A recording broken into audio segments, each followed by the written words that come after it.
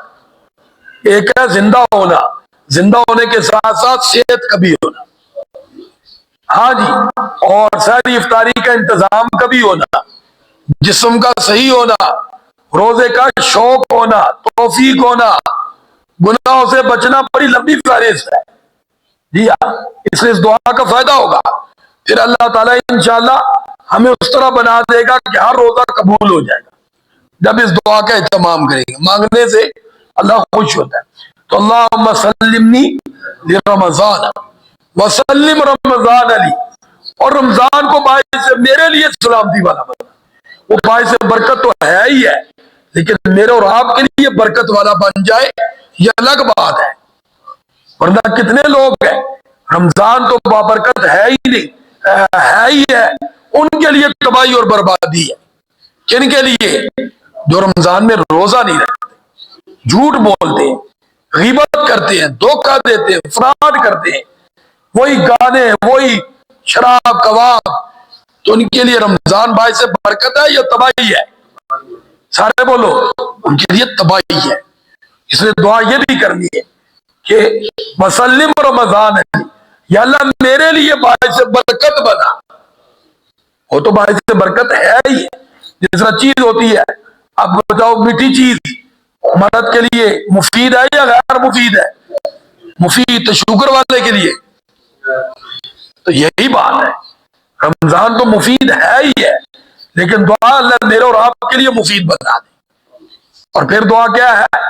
وَسَلِّمْهُ لِي مُتَقَبَّلًا، ایسے اعمال کی توفیق عطا فرما جو تیری بارگاہ میں قبول بھی ہو.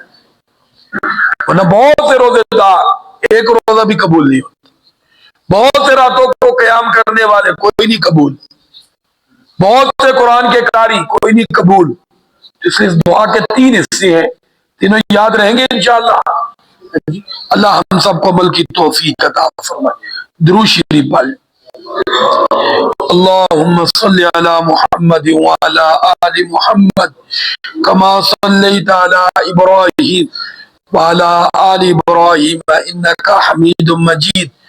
اللهم بارك على محمد وعلى آل محمد كما باركت على إبراهيم وعلى آل إبراهيم إنك حميد مجيد. لا إله إلا الله محمد رسول الله صلى الله عليه وسلم.